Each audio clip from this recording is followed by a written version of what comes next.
Once again, a very good evening to you and a very warm welcome to Sweet Omagh Town Internet Radio, and I hope to be joined with our co-host, Mr. Declan Ford.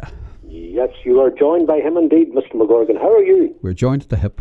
The Siamese twins of local radio. Ah, gosh. Well, how's things with yourself, son? Oh, grand. Just pottering about as usual. The lockdown is slowly but surely coming apart. Mm-hmm. And we can't but hope that all will be well, you know. Yes. So it's good to get back to some semblance of normality. Just let's hope there's not a part two, Mr. Ford, eh? Well, Yes. exactly. I But think we'll just keep the fingers crossed and we'll just, I think, employ a thing called common sense. Absolutely. Everyone should employ that in at any time. So I think if you feel comfortable staying at home, stay at home. If you want to brave it out, by all means do. If you want to wear a mask, do. If you don't want to wear a mask, don't feel under any pressure. Just go by how you feel, I say. Well, I think that's good, solid advice, Okay. you know. Anyway, I was out walking on the Dublin Road yesterday and I called out to the Dublin Road Cemetery. Yes. As I do because my daughter lives up in the Dublin Road in Listen Drive up there. And I came across the grave of the late Dr. Benedict Kiely. Oh. And How long has Ben Kiely dead? I think he died in 07. 07, like it was 13 years ago. Oh, so he was a character. There's a little plaque on his grave said he could still sing and his voice never grew old. Oh, he had the voice that you would hear every Sunday. Remember Sunday Miscellany? Wasn't it something else, Declan? We always listened to that at home when we were children. And it was lovely educational entertainment, and Kiely's voice at the centre of this sonorous delivery. Yeah, and he brought everything home because, I mean, my mother was from Drumquin and I probably felt she knew him. I probably did know him personally as well because she was from that part of the world as well. As you know, Dr. Benedict Kiely was a patron of the Omagh Hospital Radio, and I think around 1980 he must have recorded a programme and an interview about Omagh, coming back to Omagh after 40 years. Goodness. And he speaks so fondly of the town and how fortunate the town was in 1980 not to have suffered the ravages of some other towns with bombs and things. And goodness sake, little did we know in 1980 what was going to befall us. But at that time he spoke very, very highly of it. In fact, the interview actually starts off with him at his parents' grave on the Dublin Road. Right. And then he moves that would be lovely. and he moves out then to Drumrah, to the old monastic settlement at Drumrah Bridge, you know. Oh, the old, where Alice Milligan is buried. Yes, And then he takes us back into Omagh Street, Omagh Town, and talks about the Bridge Lane, Potato Market. So it'll stoke a few memories for a lot of people, I'm hoping. And well, certainly, once the voice starts, you know, you had such a recognisable, warm delivery, you know. Indeed. Great broadcaster. Oh, God, you're so lucky to have that interview. Isn't it? Aye, you know, it's stood the test of time, and it's great to still have it, and it's great to let the people of Omagh hear it now again as well. So, yes, absolutely. And with that, Declan, I think we might put on. Do you remember Plain Speaking, the group that Stephen McKenna was involved with? Oh yes, that's right. I was implicated with them myself. As were you when we were involved with Stevie's Pantos. We were indeed. in the latter years of Plain Speaking. Aye. But that was a great community group. Oh, it was superb. Now, and of course Stevie was a great friend of Ben Kiely's. In fact, I think Ben Kiely dedicated one of his books to Stevie, and I think it was The Good People of Omagh. Right. Okay. Now, it's not lovely. It is indeed. Now, I think it was the very first Ben Kiely Literary Weekend, and I think it was maybe in the Birches. I was involved in doing the sound for that, and I recorded it as well. But the groups from the Plain Speaking gave a reading of the programme. Hold on, I remember the name of the Journey of the Seven Streams. It was the Journey of the Seven Streams. Yes. I lost my partner. And he just meanders around place names in Omagh and County Tyrone and Drumquin, of course, and yes. more than that. Funny, I was speaking to a good friend of mine tonight who lives in Drumlish, and he remembers being a young man at Queen's University, right. and reading about his local town lands, Coraheskin and Drumlish and Drumore and those various town lands. And this lad's father was a taxi driver. And quite possibly could have been one of the guys implicated in driving the car, but we're not sure.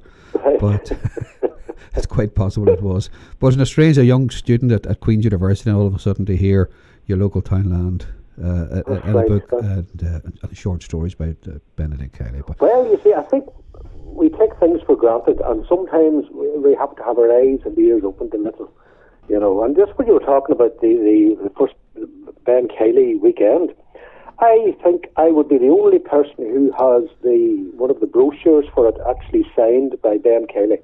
Oh. My son was down in Dublin and met with Ben Kiely, and he very graciously signed it. Yes, well, so I have it in a nice framed print in the house. Very good, very good. As a memento of a great writer. Absolutely, yes. He lives in Donnybrook, and my sister lives in Donnybrook as well. And she would have met him out occasionally, and he was very friendly. And anyone who had an Omagh accent or a connection with Omagh was always very, very welcome in his circle of friends. You know. Oh, lovely. He never forgot Omagh. No. Oh, and this interview is very telling because he does talk about the town, and you know, people should listen to it at least maybe a couple of times because you'll really hear his love for the town and for the people of the town, and his take on various aspects. I won't spoil the interview by telling you what it's about, but it's a lovely story told in his own words. No introductions from anyone else, and it's just him rambling through his memories of the town. So brilliant. I look forward to hearing that. And I think Stephen McKenna and the Plain Speaking Group. I'm not sure who else is in that, but I remember Jane O'Donnell was probably there. Right. Peter McLaughlin and Eugene Floyd, and I'm not sure who else, but if we've forgotten, you accept our apologies. But this is just you know what it's like, Declan? It's like, you know when you're at school when you have to do reading, yes, and the teacher says next, and you have to take over where the last pupil left off. Do you remember when you're? This is a bit like that, you know. They read a wee bit, then someone says something else, someone else takes it over. But you've been a teacher, you would have probably harassed young lads. Says, forward. Golden Speak up. Speak out. The good old days. Good old days. Hey, we'll cut this short today because we have this is a fairly long interview between when the two go together, so we're not going to waste our people's time here listening to us. Well, all the best. Well, keep dry, I suppose. It used to be keep cool out of the sun. Now keep dry. All right. Keep dry and safe. All right. We'll talk again. Talk to you later. Bye. Here we go. Benedict Kiely and Stephen McKenna.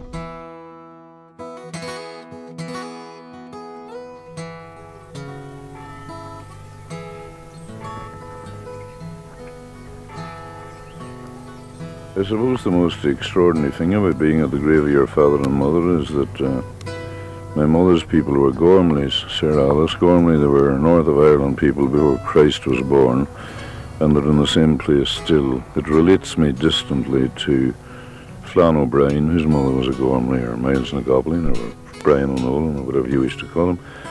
But my father's father was from Lisfernan in the Glen of Aherlow, and my grandfather was from Bruff in Limerick and joined the Royal Irish Constabulary, and my father was in the British Army with the Leinster Regiment in the Boer War.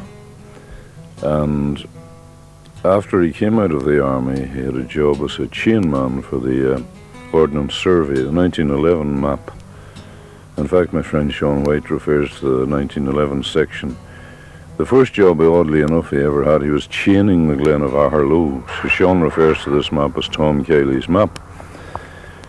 He came up here on the survey business, and on a Holy Thursday morning got a severe lecture from the barmaid in Doyle's Hotel in Drumquin about coming in on a Holy Thursday morning literally looking for a cure. The cure was brandy and burgundy at the time, which a thing you couldn't buy now or get even good. And she gave him such a lecture that he wouldn't go back in.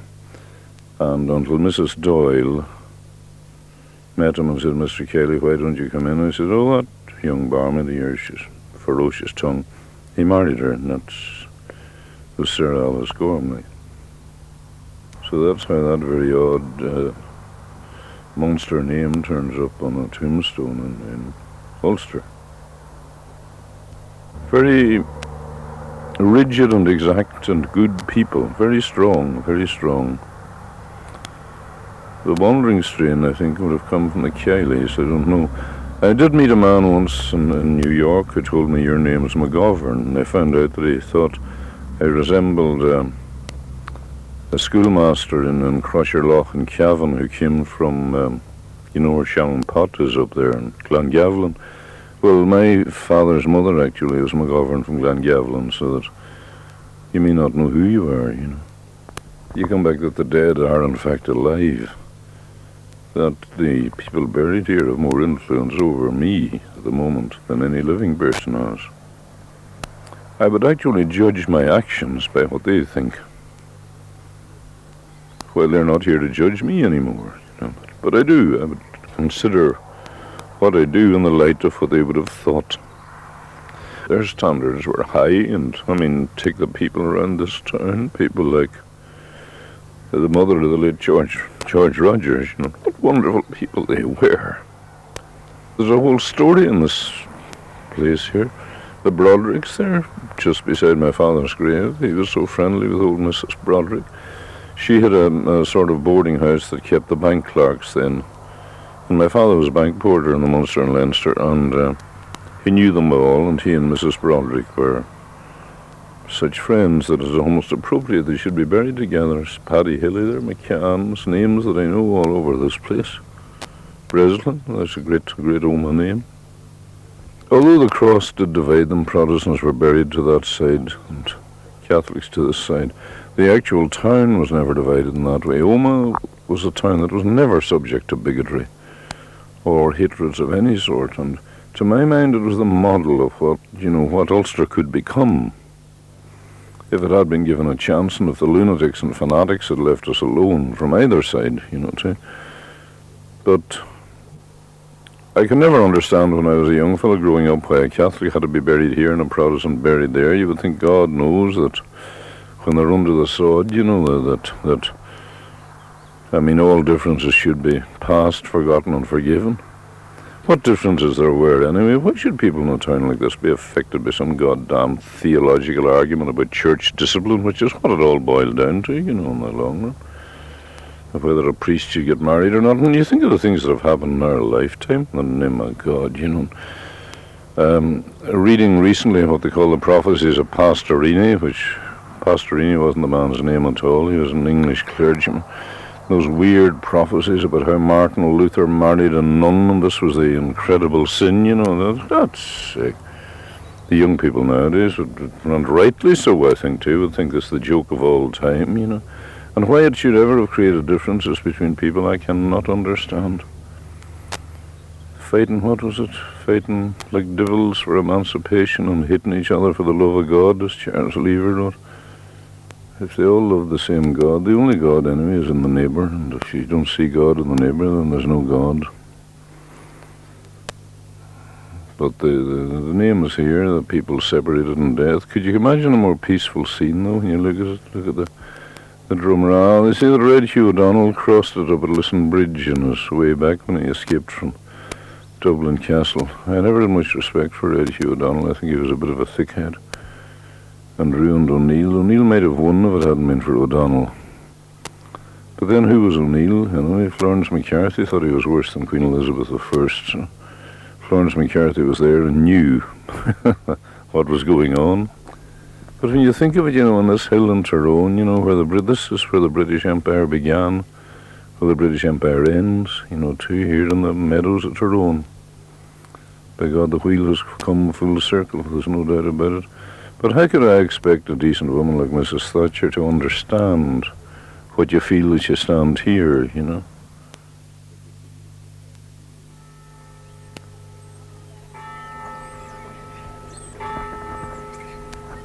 It might seem odd, I suppose, to come from one graveyard to another, but this place is a mountain of history here by the banks of the Drumrah River, really, properly speaking, the Onrah River. The Omagh people call it Drumrah because it flows through this townland and parish of Drumrah before it comes into Omagh. But it is the Onrah and comes from the Miniburns away over that way. Flowing north into, north into Omagh town. But this place here, the old monastic ruin there, goodness knows when that dates to.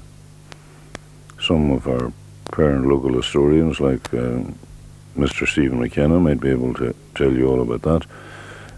But the very tombstone that we're standing beside is, as far as I know, related to a priest McCowell. You could call him Campbell, Call, McGill. It's a clan name that would run from here to the far end of Scotland.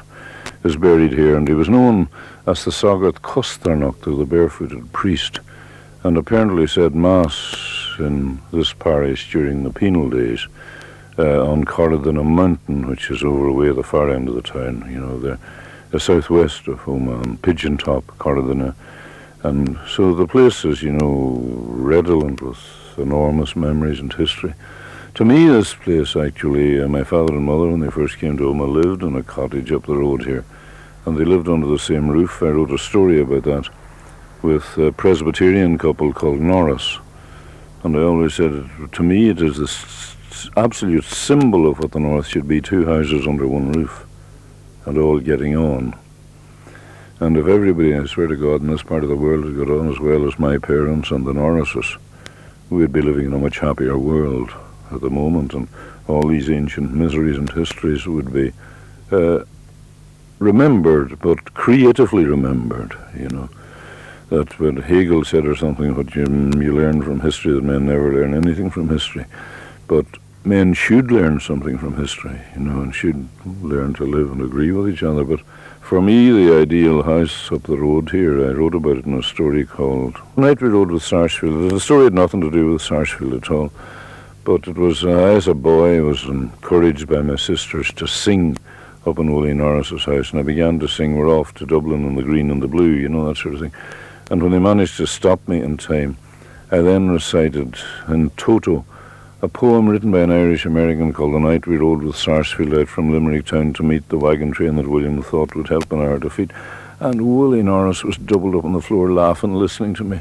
And Willie was a member of the Black Preceptory, too, but he thought it was the funniest thing he ever heard. Me reciting. At the time, I thought that the William referred to in the poem, my sisters were so embarrassed, I thought the William must have been William Norris himself, but then I couldn't understand why he was so amused, He was a gentle and civilized man. He just lived around the corner there from here. All dead and gone now, but bringing their happy memories with them too. I always said I imagined the heaven that he would be, his sash would be hung out there for the walk and the orange lilies blooming in the garden, and that was Willie's idea of home. Who could deny it?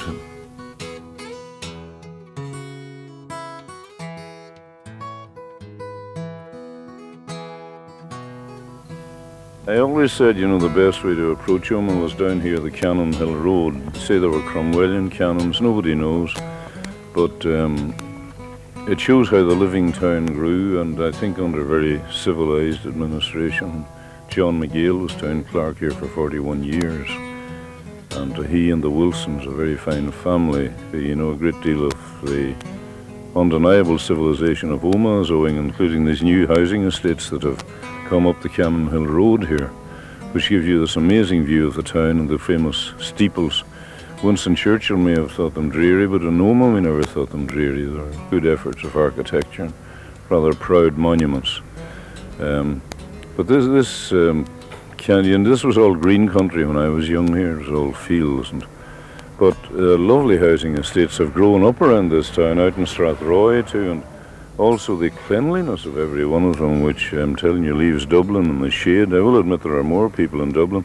I said that to a Dublin taximan once when I was coming back from Omagh. I said I never saw a cleaner town, but I suppose there are 1 million people in Dublin. He was a Dublin man himself, a real Dublin man, not an import like me. And he said, a dirty million. They don't keep the place clean. But Omagh is always spotless, at least any part of it I've seen, well kept by. But this road was wonderful. I used to walk up here with Michael Mossy. He's dead now, God rest him. He was in the Royal Navy and went through many adventures during the war. And my memories, like coming up this road, was sort of the road to heaven. Mickey and myself with sticks in our hands and walking up to Old Drumragh and Porter's Bridge and Ballinahati and places, unknown little places still, quiet and decent. But this was the great road, and coming down into it, you get such a view of the town, and the spires standing up there. Over there, Glenhorgil, where the water comes from, and the Sperrin Mountains beyond that. The spires were beginning of the century. A lot of the money that went into the building of the spires, it was a bit of Catholic triumphalism, I suppose, to show we could build bigger spires in the Church of Ireland or something like that. But I don't think anybody ever accepted it as that.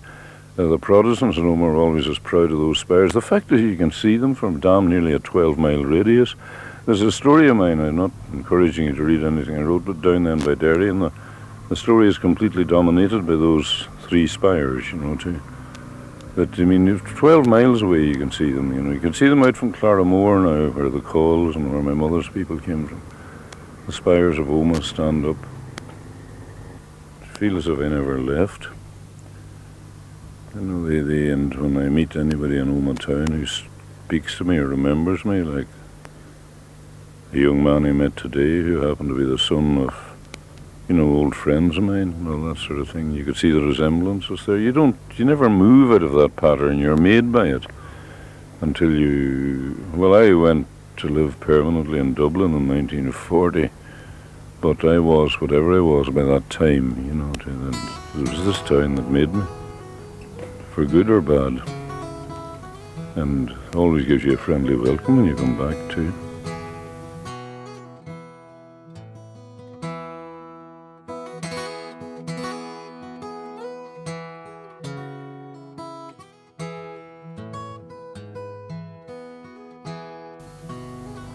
Thrice happy and blessed were the days of my childhood, and happy the hours I wandered from school, by Mountjoy's green forest, our dear native wildwood, and the green flowery banks of the Serpentine Strill.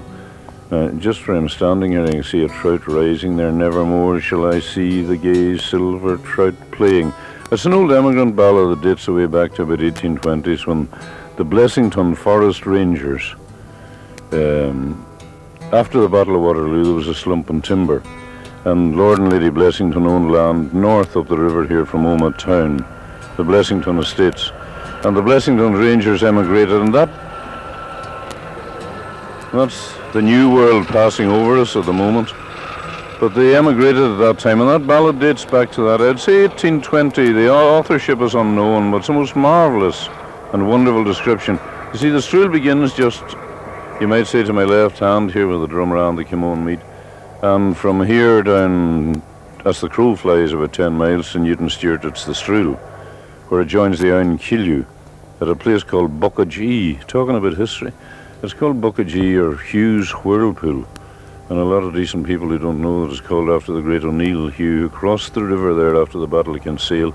He couldn't come through Omagh because Omagh had been garrisoned and taken, and he had to go up the valley of the Omagh and County from Newton Stewart, so that he never came up on his final retreat. He never came up the Strill Valley. But this, the green flowery banks of the Serpentine Strill, and like everything else in this town, dominated by those spires over Bell's Bridge, which Stephen McKenna tells me was a brewery or something, and I never knew why it was called Bell's Bridge, honestly. But there it is, a fine old bridge street. You see, Bridge Lane runs into the Market Street and the High Street, and this is the centre of the town. The old potato market was where, just across the river, and there were old houses here with literally outdoor lavatories that effused, or whatever you call it, into the river. And it was known by the wits of Omagh. I remember it was Joe Sweeney, I think, who first started making the mark, the eighth wonder of the world, the hanging lavatories of Omagh. Now, I met a lady, she's alive at the moment, she is a Madame von Moltke, who had been married to a grand nephew or something or other of Field Marshal von Moltke. You know, there were von Moltkes all over the place. And the first remark she made to me, said, "You come from Omagh, I'm told. What can you tell me about the hanging lavatories of Omagh?" That's her first remark. She's an American, actually. She has a cottage in Donegal, so that she passed over that bridge between here and Dublin, and she had actually seen the hanging lavatories, if I may so put it, in all their glory, you know. But you see, they widened the river, as you notice, and they cut back. So the lavatories gone, the old houses have all gone now too, and I see the name McBride over there, who were my next door neighbours, and I do remember Paddy McBride, the tailor, who lived next door to me. He was standing up there where the entryway opens out into the Market Street, and two country fellows came in and they wanted to know how to get to Bridge Street. Paddy said, "I'm going that way myself." It was the days, of gaslighting. "You can come in this way with me," and they fled. When he was bringing them down the entry through the old potato market, they thought he was taking them in to murder them or something, They didn't trust the big town at all. As the King of Tory Island said, because he kept the money in a bag down the leg of his trousers. He said, "We don't trust them in Ireland." But they didn't trust the big town, and this was a big town, you see. This is a fierce municipal community. I have a very good American friend, Kevin Sullivan, who wrote that book, Joyce Among the Jesuits. He said he never understood me until he saw this town. He thought I came from some sort of a village, In fact, some publisher's blurb once said about it came from a village in North. Call this place a village? I mean, it has more municipal characteristics than many great cities, you know. It's a sort of corporate thing, you know. And if you're an Omagh man or an Omagh boy, as I said, and my brother-in-law Frank McCrory's famous ballad, The Treacherous Waves of Loch Muck, about the two fellows out in a terrible bather at Loch Muck on the far end of the town, and they waking up in a ditch with a good solemn Presbyterian farmer looking down at them and saying, "We want no drunk Omagh boys here." An immortal line. They also had a terrible bad reputation, the Omagh people, I will admit.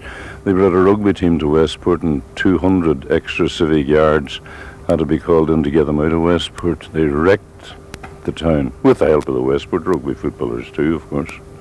But the drunk Omagh boys had a wild reputation. But a town that any man would be proud of. There it goes there now, the green flowery banks of the Serpentine, Struel. Struel is only onomatopoeic, like shrewl, you know, it's running water. Struel, Struel. If you were reared in that town, looking at that view there, those spires and that old stone bridge, you wouldn't want to be reared anywhere else. You can have Dublin, Paris, London, and similar places, including New York, on a butcher's board, as they say in Cork. You could have Cork too. I suppose the Cork people have it about the Shandon steeples and things like that too. Every place develops its own loyalties.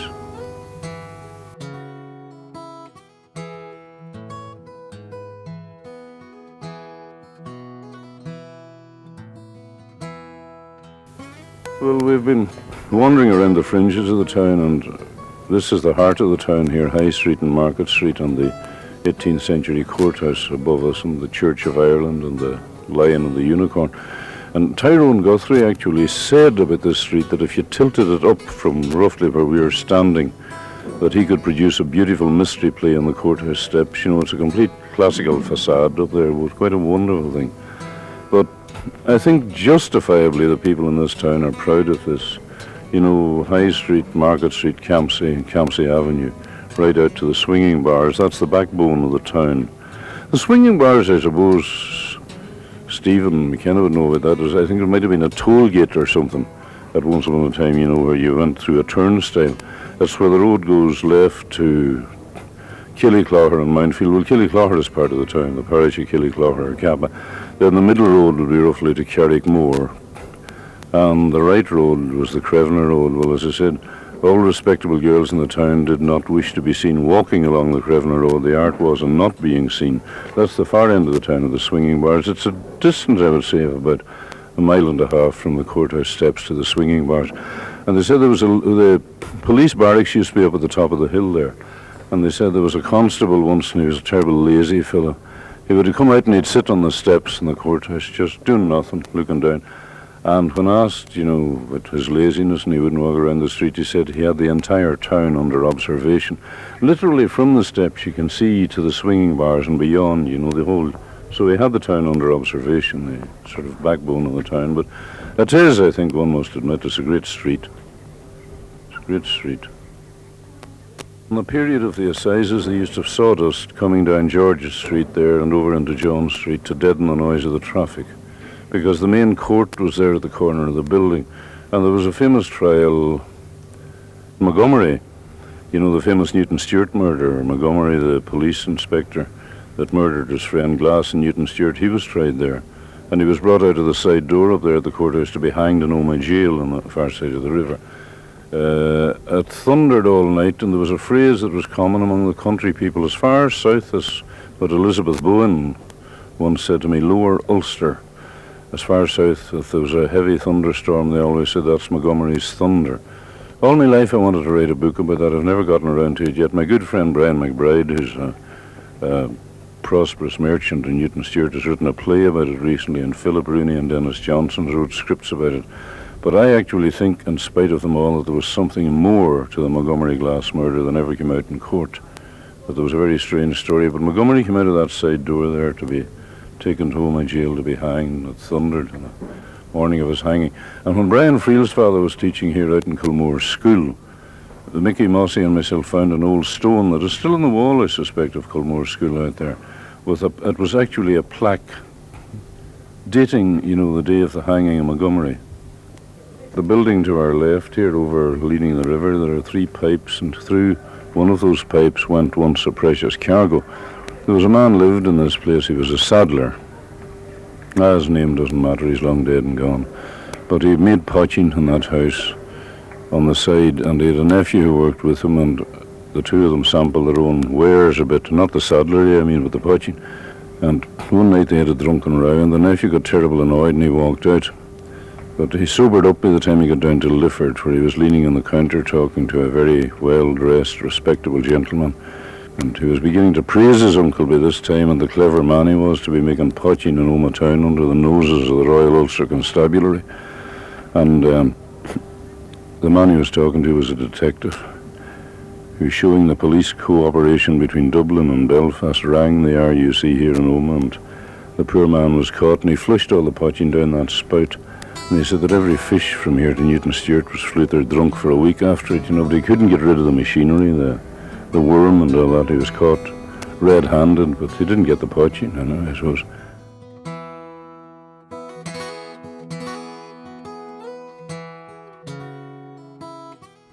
You've heard me talking here to old friends, Annie Rogers, who we grew up together. I mean, I could say Annie is a sister to me.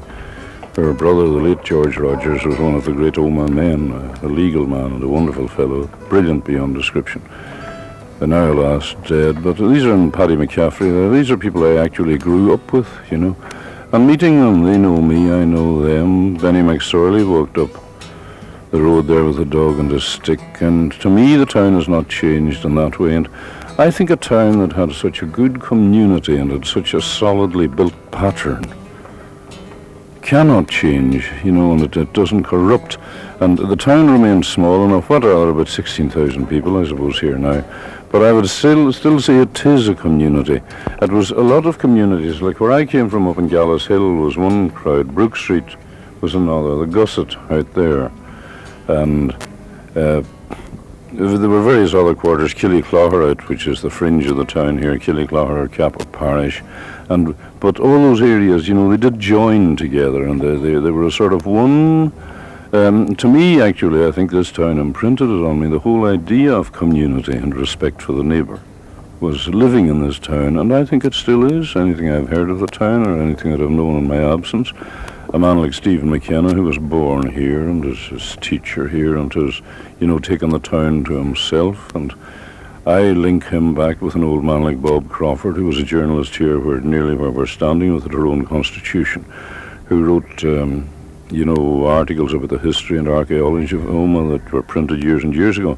My brother-in-law, Frank McCrory, his grandmother kept a scrapbook with all old Bob Crawford's articles printed into them, which I still possess. And I actually went to school with a grandson of old Bob Crawford. And I knew old Bob, a most distinguished and learned man. And people like that in Matt Mulcahy, now dead Wilson Guy down there from the Clogher Valley. And old Robert Patton, who gave me the makings of a short story called The Heroes in the Dark House, who was, friendly with the man who built the Titanic and all that. But Crawford and men like that link up with me in the living Omagh today with men like Stephen McKenna. And the pattern hasn't altered, the quietude, the scholarship. They're always great scholars. And this was a very literary town always, I mean, you had a lot of old soldiers here that might have been stuck out in the sands of the desert with one book between them, but they knew the book by heart. They were literate people, too. And even as my father always said, never spoil a good story for the sake of the truth, even if sometimes they stretch the truth in telling the stories. But this town always, to me, is a special pattern. And I don't think I'm inventing anything, I'm not romanticizing or anything like that. It doesn't seem to me to have changed. Like people that know me, a young man in a car there, whom I only knew because I met him at my nephew's wedding, at Gabriel Call's wedding. But I knew his father, that sort of thing, and the pattern doesn't change. And they always welcome you back here. Everything that made me, for good or bad, maybe some people in the town mightn't approve of me, I don't know, but they've never said so. But this town formed you, and when you come back to it, you become more and more yourself. That's, I suppose, what it is. The town is your own identity. And it's this town, because of the troubles of our time, this town, needless to say, has been affected, but I don't think it has affected the disposition of the people here. And I think I'd be fairly safe in saying that. Well, I mean, I'm maybe talking a little bit out of my turn, because I don't live in the town all the time. But what changes have come into this square traffic? The bombs of our time, into the cars and the car bombers. But it hasn't affected Omagh. Look at the wreck and desolation in Strabane and Armagh, and God help us, Belfast and parts of Derry and all that. Omagh has stood up very well, I think, to all the troubles, but it's not only the material damage I'm talking about, but I think the spirit of the people remains unaltered here. I have a sort of a name for talking about Omagh and the Clogher Valley among my friends in Dublin and elsewhere. In fact, on my 60th birthday, a good friend of mine sent me a bookplate, very carefully cut, which had the town arms of Omagh. But in between he had two rivers meeting to form a third. That's the Kimone and the Drumragh and the Struil. And this same friend also, when I was out and teaching in the University of Delaware, he sent me a big rolled script, which regrettably I opened in front of the office staff in the University of Delaware, and was to Benedict Kiely, Prince of the Clogher Valley. And the Americans, being such innocent people, they actually thought this was serious and didn't realize it was a friend's joke. So that a visit to Omagh will mean that I just talk more about Omagh. I was up here one day in the spring when the buds were blossoming with Alm and Almahern's pace group, you know, and I thought, my God, I never saw a town look so beautiful as Omagh looked, and clean. Look at that high street. I don't see a piece of dirty paper from here to the courthouse. You couldn't see that in Donnybrook in Dublin, where I live, which is one of the classy parts of Dublin. The filth and dirt in Dublin would drive you to despair. So maybe that I go back to Dublin, I'm a reinforced Ulster man or a reinforced Omagh man, or whatever you want to call me, but I think this is and was a great town. In my memory it is, it'll remain that way.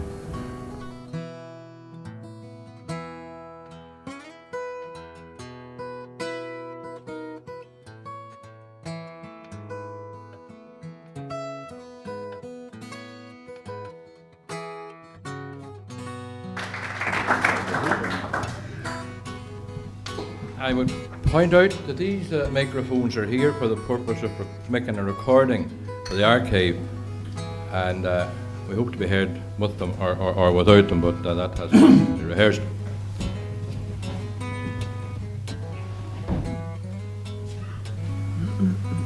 Journey to the Seven Streams. My father, the heavens be his bed, was a terrible man for telling you about places he had been, and for bringing you there if he could, and displaying them to you with the mild and gentle air of proprietorship.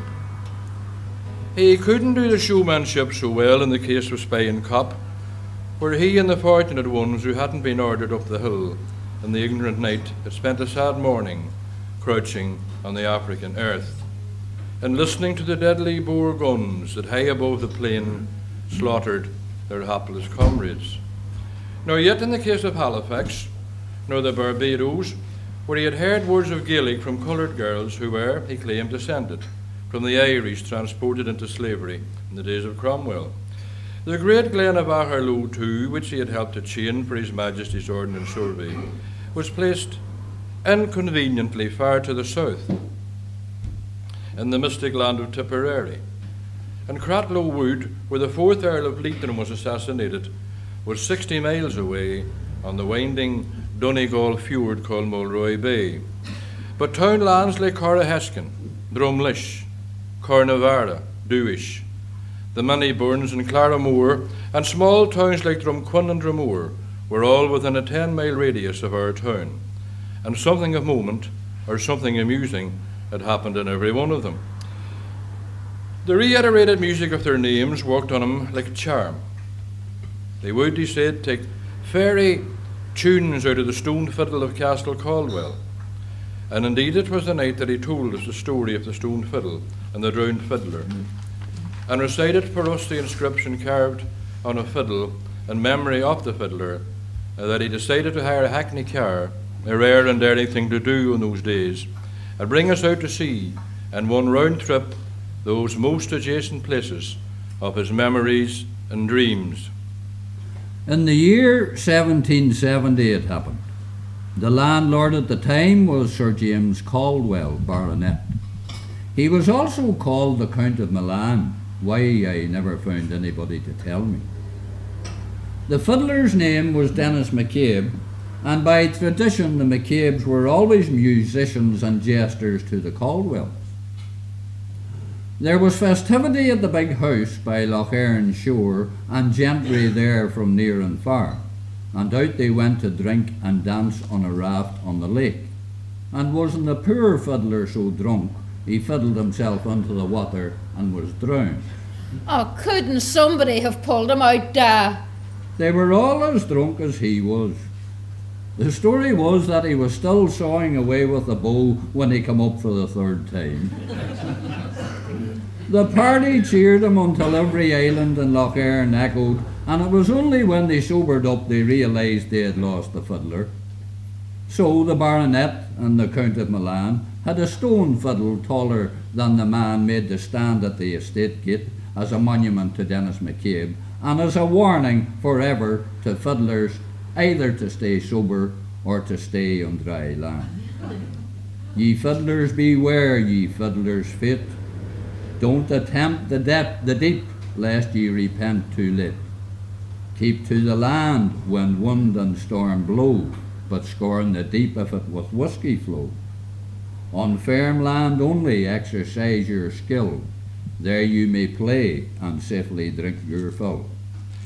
Travelling by train from our town to the seaside, you went for miles along the green and glistening Erne shore. But the train didn't stop at the Stone Fiddle, nor yet at the Bow Island for their crossroads dances.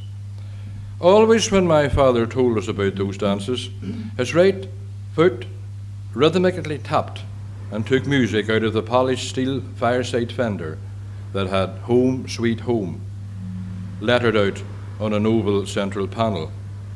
Only the magic motor, bound to no tracks, compelled to no fixed stopping places, could bring us to the fiddle or the crowded crossroads.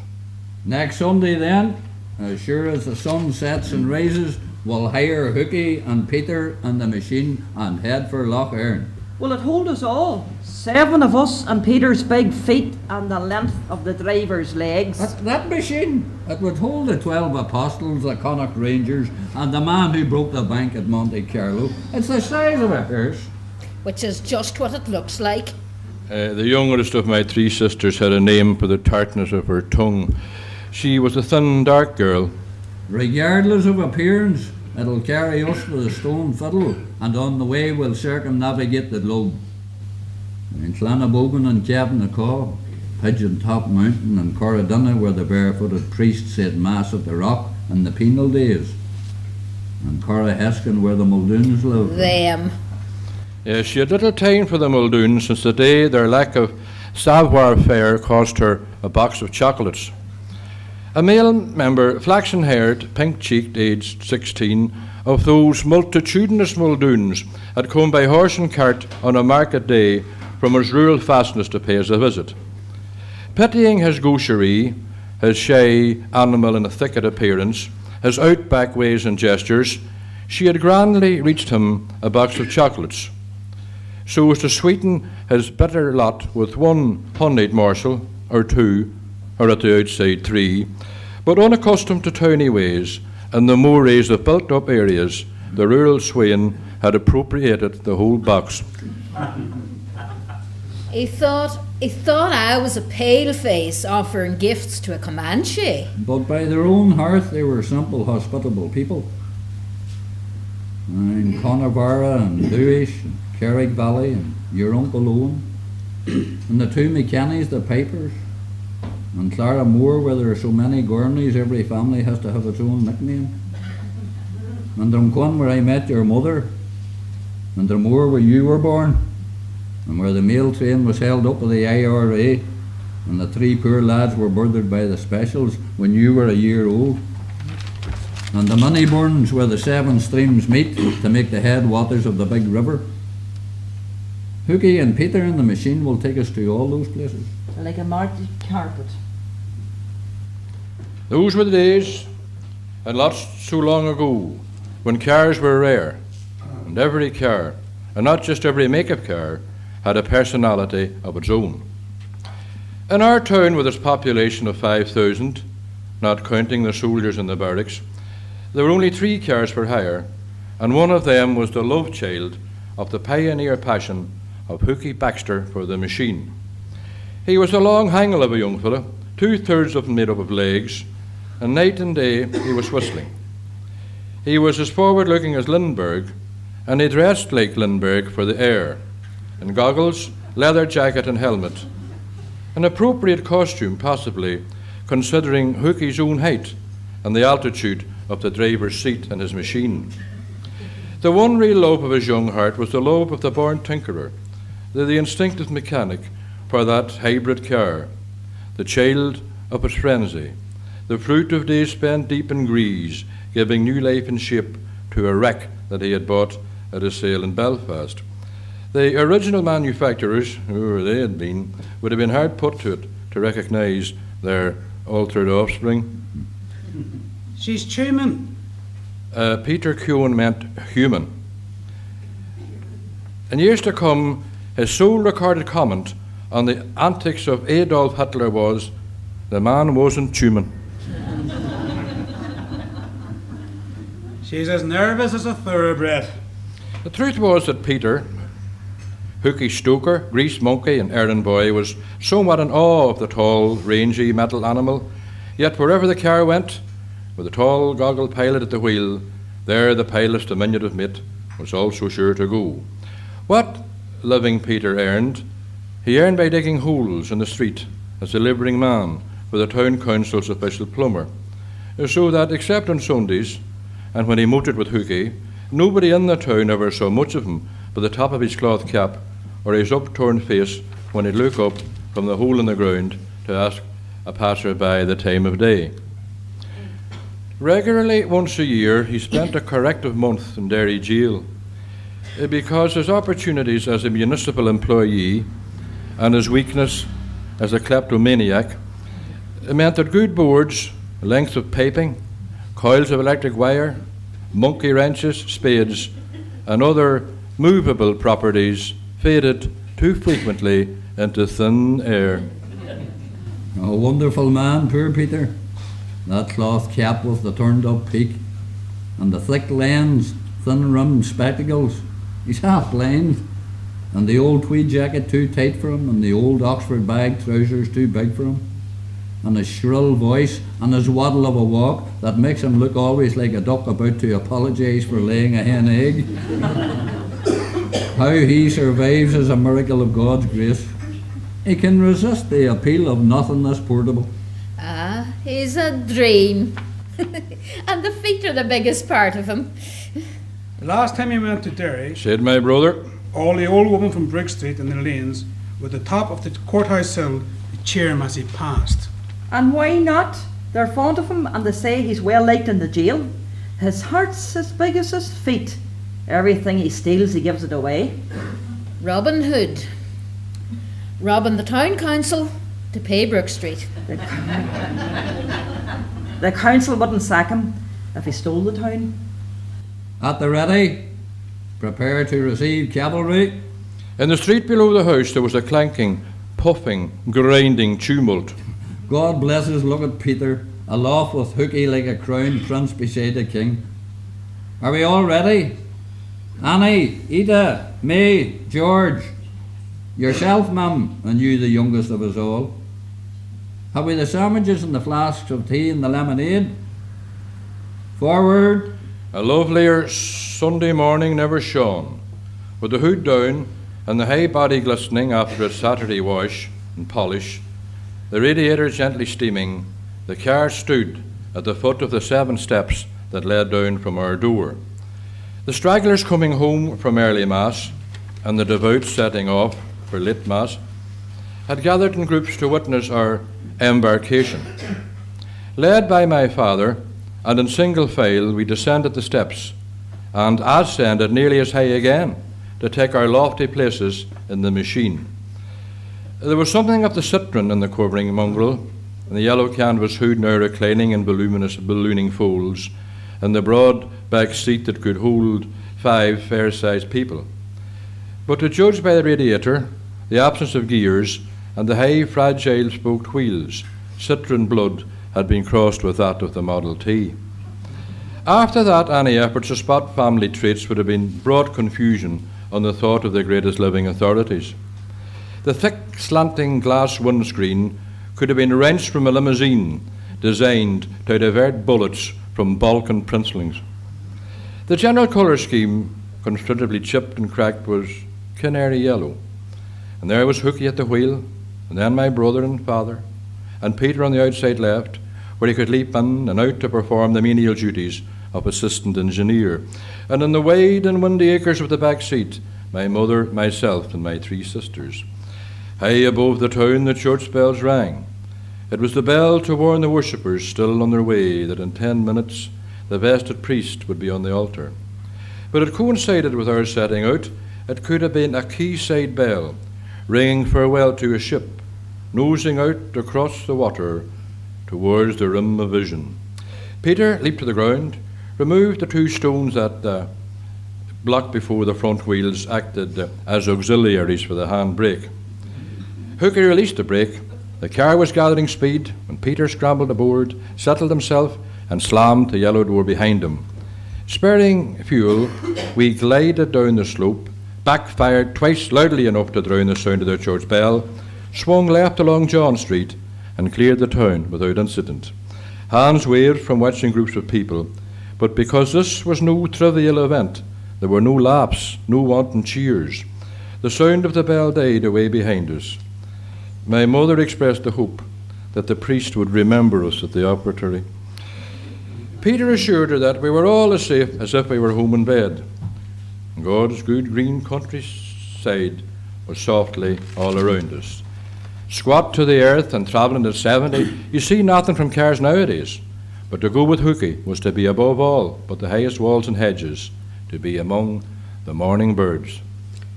27 mph. 4 miles covered already. The Gorchin Mountains over there, and the 2 mountains to the north are Bessie Bell and Mary Gray, so named by the Hamiltons of Barnscourt, the Duke of Abercorn's people, after fancied resemblance to 2 hills in Stirlingshire, Scotland.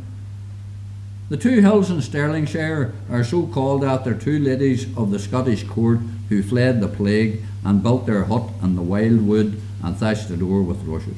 Well, they are mentioned by Thomas Carlyle in his book on the French Revolution. The dark green in the hills by Gorchin Gap is the new government forest. And in Gorchin village, Paddy Ford, the contractor, hasn't gone to mass since 15 years ago. The parish priest gave another man the job of painting the inside of the sacristy. No paint, no prayers. There are strange people in Gorchin. It's proverbial that they're to be distinguished anywhere by the bigness of their backsides. 5 miles. They're spinning past. Running sweet as honey. He adjusted his goggles and whistled back to the Sunday birds. Jimmy McGee's of the Flush. He pointed to a long white house on a hill slope and close to a water-falling stream. Rich as Rockefeller and too damn mean to marry. Ah, who in heaven's name would have him? 6 miles. Then, with a blast of backfiring that rose my mother a foot into the air, the wobbling yellow conveyance came to a coughing, miserable halt. The air was suddenly grey and poisoned with fumes. It's her big aunt Hookie. She's from Gorchin, so.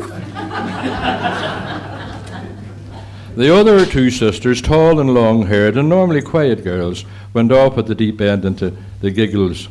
Isn't it providential that the cowslips are a glory this year? We'll have something to do, Henry, while you're fixing it. Hookie had been christened Henry, and my mother would never descend to nicknames.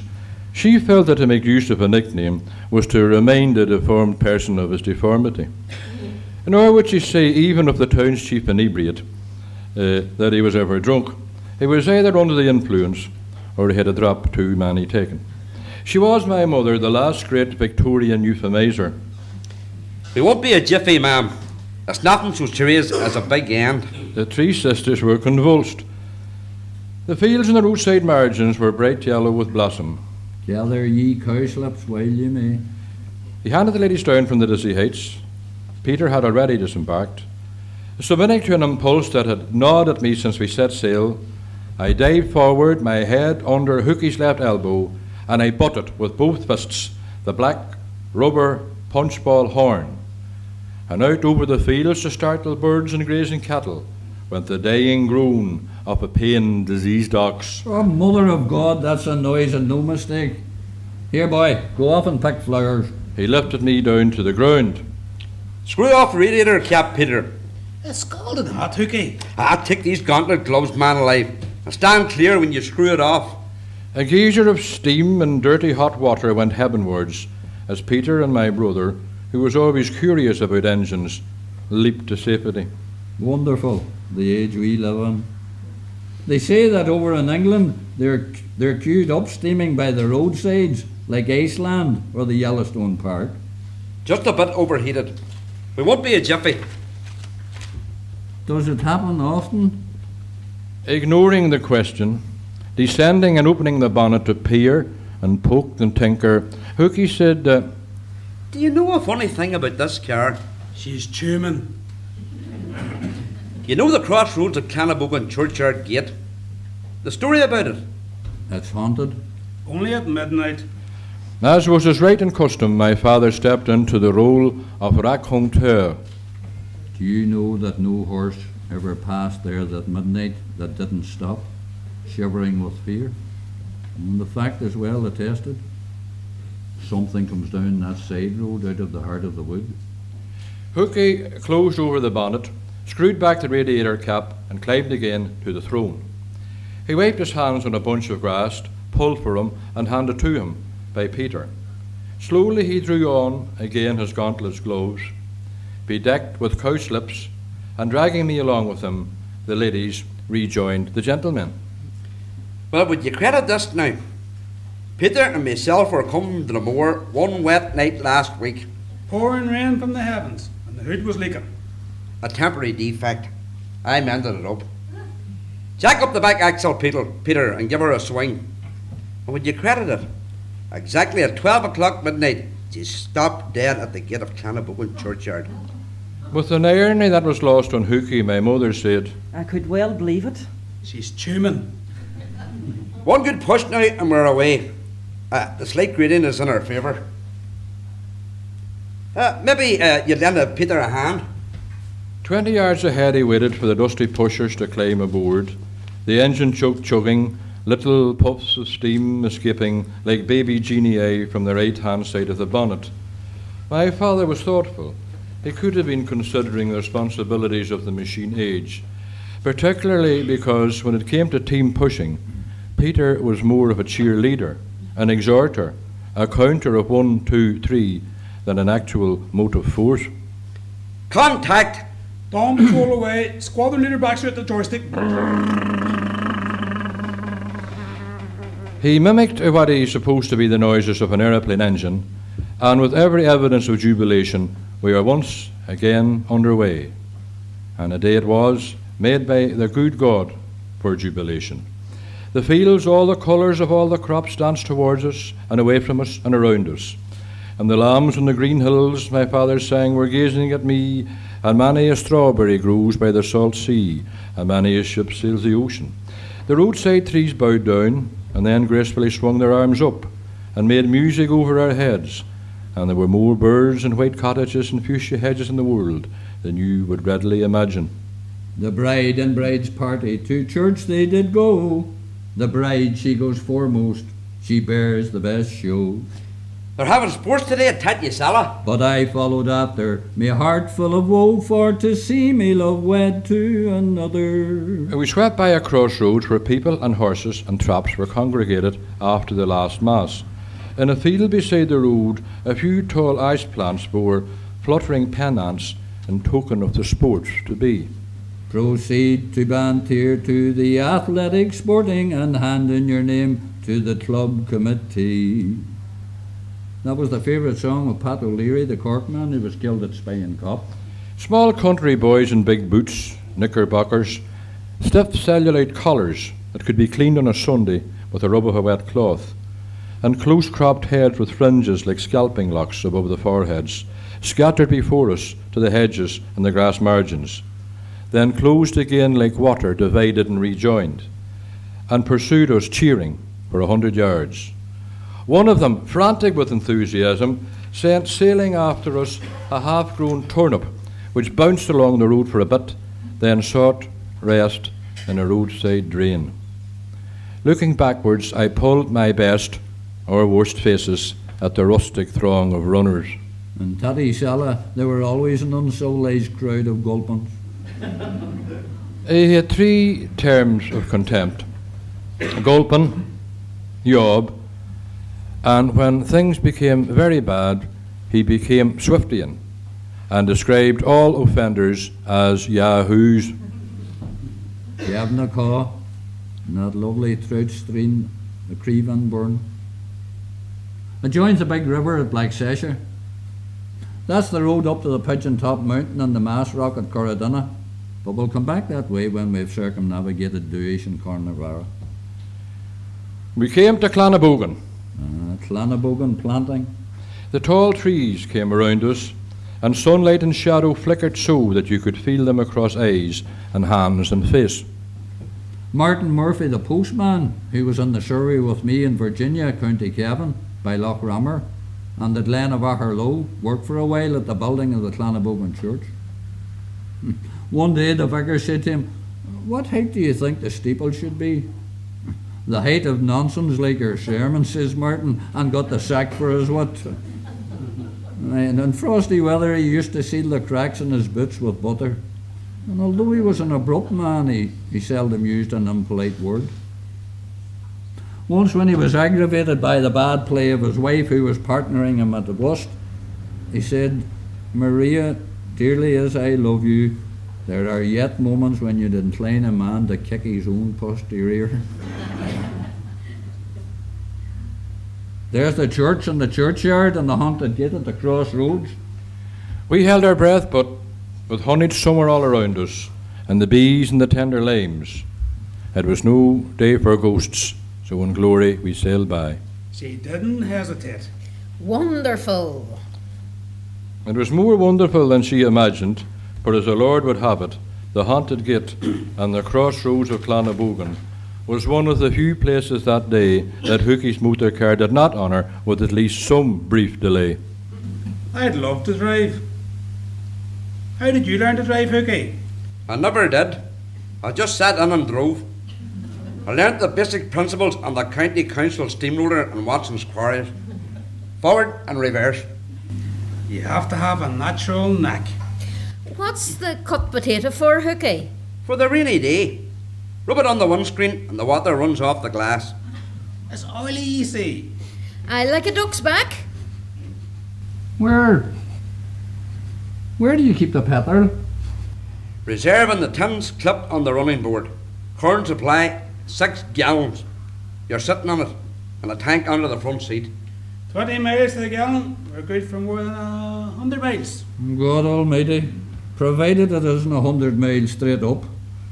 'Twould be sad to survive a war that was the end of better men and to be blown up between Clannabogan and Cornavara on a quiet Sunday morning. Never worry, it's outside the bounds of possibility. Oh, you reassure me.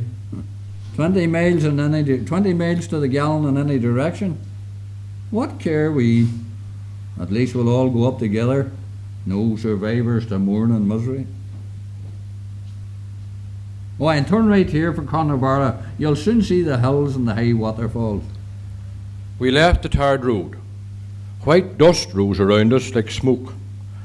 We advanced half a mile on the flat, attempted the first steep hill, and gently, wearily, without angry fumes or backfiring protests, the tremulous Tumen car, lying down like a tired child, came to rest. Well, hold what we have. Peter, pronto, get the stones behind the back wheels. Oh, think of a new pastime. We have enough cowslips to decorate the town for a procession. With a sweet face of girlish simplicity, she asked, Do you buy the stones with the car? We'll be worse off without them. Disguised as he was in helmet and goggles, it was impossible to tell exactly if his creative soul was or was not wounded by her hint of mockery. But my mother must have considered that his voice betrayed pain, for she looked reprovingly at the third sister and at the other two who were again impaled by giggles, and withdrew them out of sight down a boreen, towards the sound of a small stream to, as she put it, freshen up. About these stones, we could be badly off as John McKenna, and look what happened to him. Oh, they're necessary precautions. Poor John would never use stones. He said the brakes on his car would hold a zeppelin. The bonnet was open again, and the radiator cap unscrewed, but there was no steam and no geyser, only a cold, sad silence, and Hooky bending and peering and probing with pincers. She's a bit exhausted. It's simple. She'll be as right as rain in a jiffy. Going at the hill with a full load overstrained her. We should walk the bad hills. Poor John McKenna was making 4 fortunes drawing crowds to the Passionist monastery at Enniskillen to see the monk that cures the people. But he would never use the stones, and the only parking place at the monastery is on a sharp slope.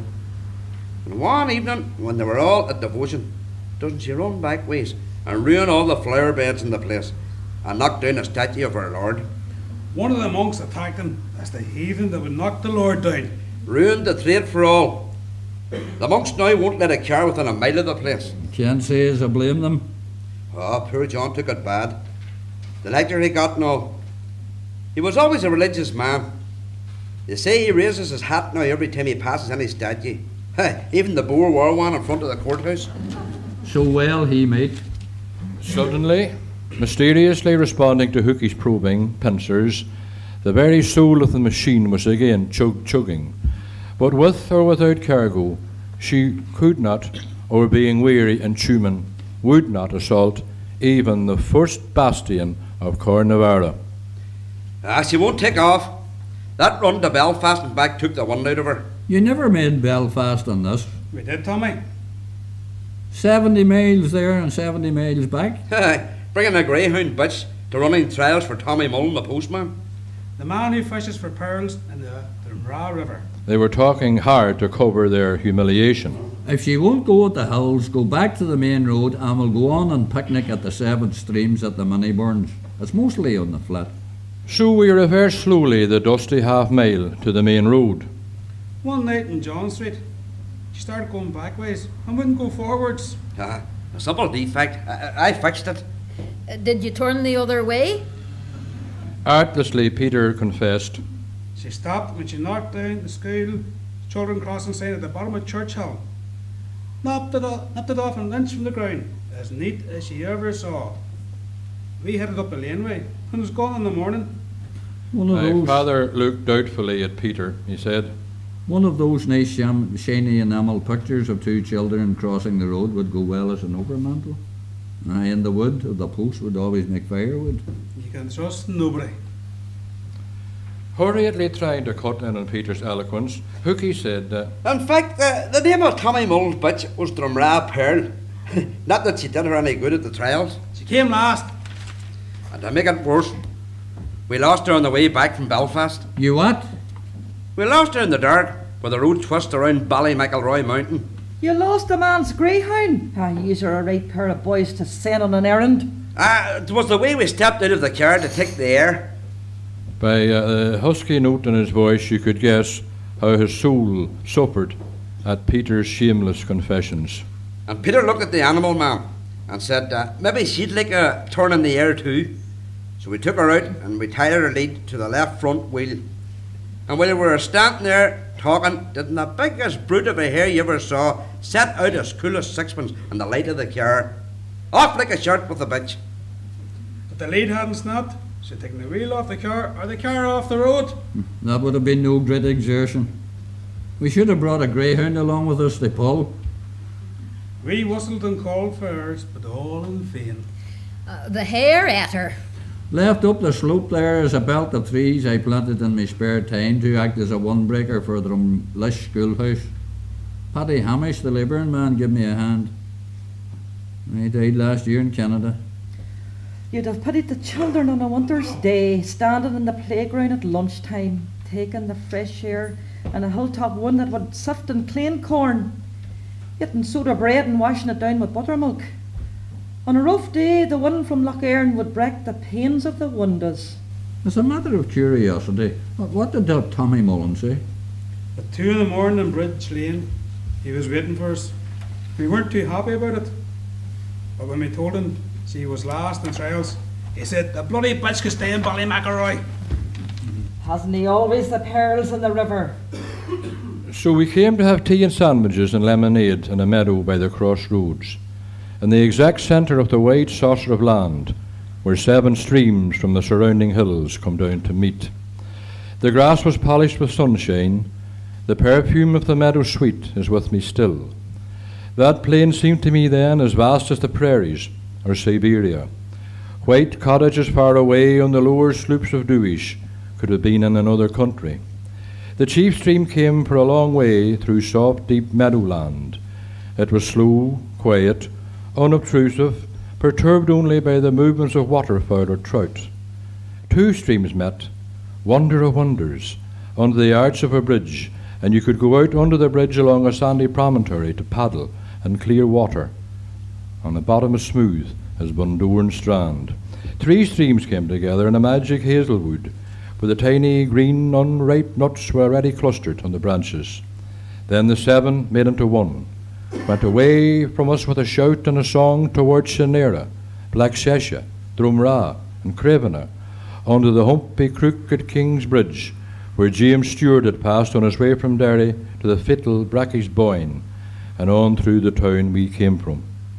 All the things we could see, if the spavine brute of a so-called automobile could only be persuaded to climb the high hills. The deep lakes of Claramore, the far view of Mount Errigal, the cock of the north by the Donegal Sea. If you were at the top of Errigal, you could damn near see on a clear day the skyscrapers of New York. In his poetic imagination, the towers of Atlantis rose glimmering from the deep. What matter? The peace of heaven is here. For that day, that was the last peace we were to experience. The energy that the machine didn't have or wouldn't use to climb hills or to keep in motion for more than 2 or 3 miles at a stretch, she expended in a thunderous staccato of backfiring. In slanting evening sunlight, people at the doors of distant farmhouses shaded their eyes to look towards the travelling commotion, or on up Whinny hills for a better view, and horses and cattle raced madly around pastures. And my mother said the country would never be the same again, that the shock of the noise would turn the milk and the udders of the cows. When we came again to the crossroads of Tattisala, the majority of the spectators, standing on the road to look over the hedge and thus save the admission fee, lost all interest in the sports, such as they were, and came around us. To oblige them, the right rear tyre went flat.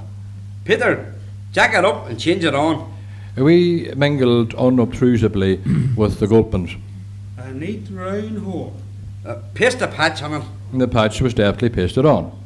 Take the foot pump and blow her up. There was a long silence while Peter, lines of worry on his little puckered face, inspected the tube. Then he said, I can't find the valve. Show it to me. He ungoggled himself, descended and surveyed the ailing member. Peter, you're a prize. The valve's gone and you put a patch on the hole it left behind it. The crowd around us was increasing and highly appreciative. Borrow a bicycle, Peter. Cycle to the town and ask John McKenna for a loan of a tube. To pass the time, we'll look at the sports. So we left Hookie to mind his car, and being practically gentry as compared to the rustic throng around us, we walked to the gateway that led into a sports field, where my mother civilly inquired of 2 men who stood behind a wooden table the price of admission. 5 shillings a skull, missus. Burn the cub, and £0.50 for the cub. For the what? For the little boy, ma'am. Seems expensive. I'd see them all in hell first, let alone in Tattisala. £1, 12 shillings and 6pence to look at 6 Sally rods stuck in a field and 4 yahoos running round in rings in their sock soles. We took our places on the roadside with a few who, faithful to athletics and undistracted by the novelty of the machine, were still looking over the hedge. 4 lean youths and 1 stout one in Sunday shirts and long trousers, with the ends tucked into their socks, were pushing high-framed bicycles round and round the field. My father recalled the occasion in Virginia, County Cavan, when Martin Murphy was to run to the sports, and his wife Maria stiffened his shirt so much with starch it wouldn't go inside his trousers. And when he protested, she said, "Martin, leave it outside and you'll be able to play." We saw 2 bicycle races and a tug of war. Hallions and cliffs. Those were 2 words he seldom used. Yobs and the sons of Yobs. He led us back to the car. Peter, soaked in perspiration, had the new tube on and the wheel ready. Leave the jack in them, swinger. She's cold by now. There was a series of explosions that sent gulpins, yobs and yahoos reeling backwards in alarm. Peter screwed out the jack, we scrambled aboard, a few of the braver among the decent people rushing into the line of fire to lend a hand to the ladies. Exploding, we departed, and when we were a safe distance away, the watchers raised a dubious cheer. In God's name, Henry, get us close to the town before you blow us all up. I wouldn't want the neighbours to have to travel as far as Tattisala to pick up the bits. And the Yobs and the Yahoos here don't know us well enough to be able to piece us together. 3 miles further on, Peter blushingly confessed that in the frantic haste of embarkation, he had left the jack on the road. I'll buy you a new one, Henry. Or perhaps Peter here could procure one on the side. By now, at any rate, they're shoeing jackasses with it in Tattisala. Oh, pity in the way we didn't make it as far as the Stone Fiddle. We might have heard good music. It's a curious thing that in the town lands around that place that the people have always been famed for music and singing. The tunnies of Castle Codwell now are noted. Well, it could be that the magic of the Stone Fiddle has something to do with it. Now, someday we'll head for Donegal when the cars, Henry, are a bit improved. He told us about the long windings of Mulroy Bay. He explained exactly how and why and in what year the 4th Earl of Leitrim had been assassinated in Cratloe Wood.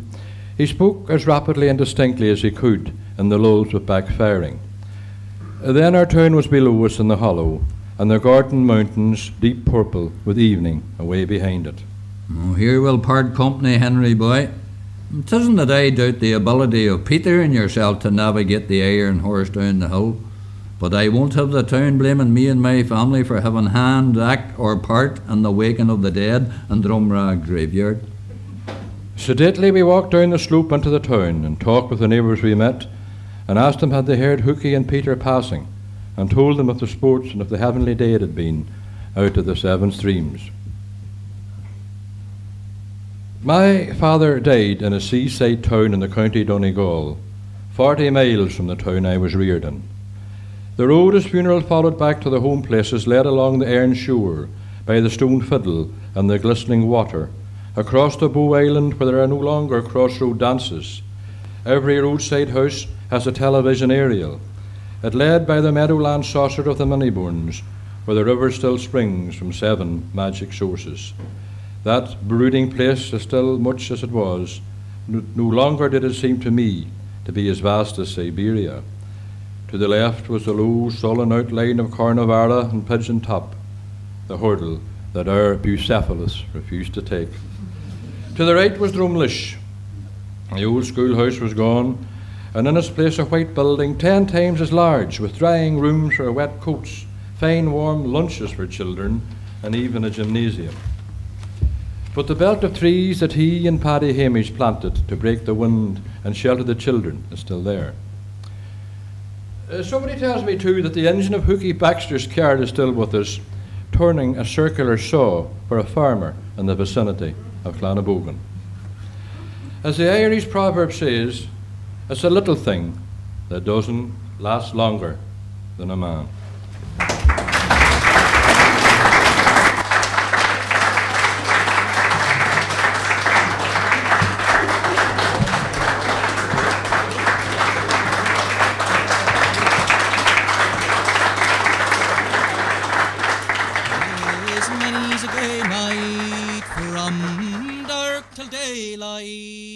I spend with people of high renown, but in all their grandeur and heaps to squander, my heart would wander for sweet Omagh town.